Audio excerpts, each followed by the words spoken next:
Assalamualaikum warahmatullahi wabarakatuh. Perkenalkan, nama saya Mahardika dari kelas S1TT09C, NIM 211011058.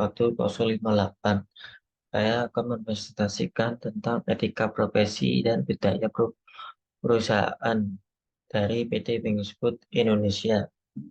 Oke, yang pertama adalah table of contents. Yang pertama adalah latar belakang masalah, yang kedua rumusan masalah, yang ketiga kajian dan evaluasi, yang keempat kesimpulan dan saran, yang kesatu latar belakang dan rumusan masalah. Latar belakang PT Wings Food Indonesia adalah perusahaan makanan yang dapat minuman yang berbasis di Indonesia. Perusahaan ini didirikan pada tahun 1948 dengan nama PT Ratu Oceania Raya dan awalnya bergerak dalam bisnis ekspor dan impor barang konsumen. Pada tahun 1984 perusahaan ini diakuisisi oleh PT Indofood Sukses Makmur Tbk, salah satu perusahaan makanan terbesar di Indonesia. Setelah beberapa kali berganti nama, pada tahun 2019 perusahaan ini resmi berganti nama menjadi PT Wings Food Indonesia. Saat ini PT Wings Food Indonesia merupakan salah satu produsen makanan dan minuman terbuka di Indonesia dengan produk botol seperti mie instan, saus, keripik, serta minuman ringan. Perusahaan ini memiliki sejumlah merek terkenal seperti mie sedap, Sarimi, Teh Pucuk Harum, Bimoli, dan banyak lagi. Sejak didirikan, PT Mix Indonesia telah mengalami perkembangan yang besar, terutama setelah diakuisisi PT Indofood Sukses Makmur Tbk. Dalam beberapa dekade terakhir, perusahaan ini telah mengembangkan bisnisnya dengan cepat dan memperluas lini produknya dengan mengakuisisi sejumlah perusahaan makanan dan minuman lainnya di Indonesia. Yang kedua, rumusan masalah. Yang pertama, bagaimana sejarah dan perkembangan PT Wings Food Indonesia sebagai perusahaan makanan dan minuman di Indonesia. Yang kedua, bagaimana PT Wings Food Indonesia menerapkan etika profesi dalam setiap aspek bisnisnya. Yang ketiga, apa saja tantangan etika dan sosial yang dihadapi oleh PT Wings Food Indonesia dalam operasinya. Yang keempat, apa saja rencana masa depan PT Wings Food Indonesia dan bagaimana perusahaan ini mempersiapkan diri untuk menghadapi tantangan di masa mendatang. Yang kedua, kajian dan evaluasi etika profesi. Kajian dan evaluasi etika profesi.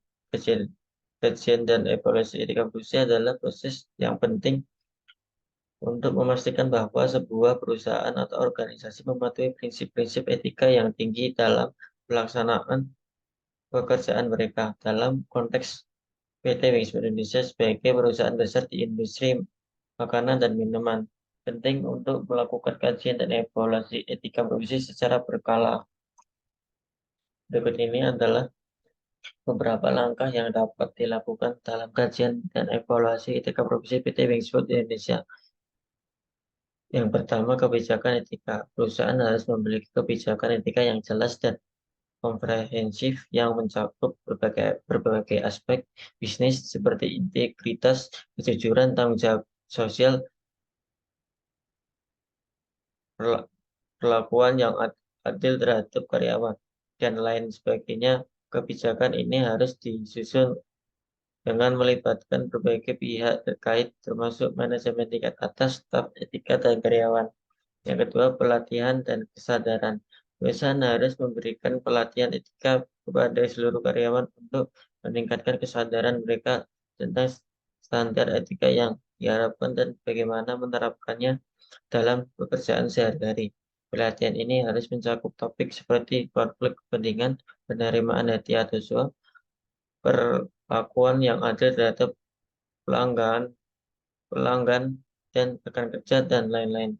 Yang ketiga, komite etika. PT Misut Indonesia yang membentuk komite etika yang terdiri dari anggota dari berbagai departemen dan tingkatan dalam perusahaan. Komite ini bertanggung jawab untuk memantau dan mengevaluasi kepatuhan terhadap kebijakan etika, menangani pelanggaran etika yang dilaporkan dan memberikan rekomendasi untuk perbaikannya. Keempat, pelaporan pelanggaran. Perusahaan harus memiliki saluran pelaporan yang aman dan rahasia bagi karyawan yang ingin melaporkan pelanggaran etika. Hal ini dapat berupa hotline etika atau sistem pelaporan online. Penting juga untuk melindungi pelapor dari balasan negatif atau pemutusan hubungan kerja. Yang kelima, audit etika dilakukan secara periodik untuk mengevaluasi kepatuhan terhadap kebijakan etika yang mengidentifikasi area yang perlu diperbaiki. Audit ini harus melibatkan pihak eksternal independen untuk memastikan objektivitas dan keakuratan hasilnya. Yang keenam, tanggung jawab sosial perusahaan. PT Indonesia dapat mengintegrasikan tanggung jawab sosial perusahaan dalam strategi dan operasi bisnisnya.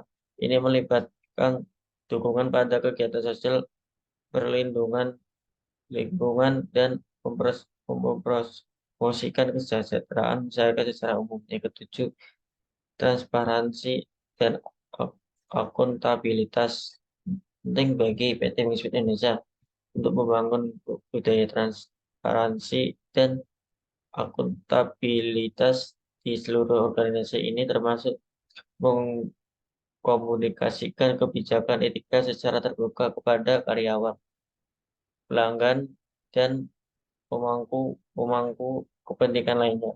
Juga perusahaan harus memastikan bahwa pelanggaran etika ditindaklanjuti dengan etika yang sesuai. Melalui kajian dan evaluasi etika profesi yang teratur, PT Indonesia dapat memastikan bahwa mereka tetap mematuhi nilai-nilai etika dalam semua aspek bisnis mereka. Ini akan membantu membangun citra perusahaan yang kuat dan dapat dipercaya, serta meningkatkan kepercayaan dan pelanggan, karyawan, dan masyarakat secara luas. Ya, kesimpulan dan saran. Kesimpulan yang pertama, menerapkan etika perusahaan yang baik membantu membangun kepercayaan dan citra positif perusahaan di mata para pemangku kepentingan, termasuk konsumen, karyawan, pesaing, lembaga keuangan, investor, media massa, dan masyarakat secara umum. Yang kedua, PT Indonesia perlu menerapkan prinsip etika perusahaan yang kuat dalam semua aspek bisnis mereka, baik dalam hubungan dengan konsumen, pesaing, media massa, lembaga keuangan dan perbankan, investor, maupun masyarakat secara umum. Yang ketiga, etika perusahaan yang kuat membantu perusahaan dalam mencapai pertumbuhan berkelanjutan, mengurangi risiko reputasi, dan memperoleh keunggulan kompetitif dalam pasar. Saran yang ke satu, tetap berpegang pada integritas. Perusahaan harus menjaga integritas dalam semua aspek bisnis mereka, termasuk komunikasi, pengembalian keputusan, dan tindakan perusahaan. Hal ini melibatkan kejujuran, etika kerja yang tinggi, dan mematuhi prinsip-prinsip hukum dan peraturan yang berlaku. Yang kedua, transparansi dan akuntabilitas. Perusahaan perlu menerapkan transparansi dalam pengembalian keputusan, melaporkan kinerja keuangan dan keuangan secara akurat, serta mempertanggungjawabkan tindakan dan kebijakan perusahaan kepada para pemangku kepentingan. Yang ketiga, kepedulian lingkungan. Perusahaan harus bertanggung jawab terhadap dampak lingkungan dari kegiatan bisnis mereka. Ini meliputi pengelolaan limbah, penggunaan sumber daya yang efisien. Ya, itu saja presentasi dari saya. Sebenarnya mohon maaf apabila ada salah kata. Wassalamualaikum warahmatullahi wabarakatuh.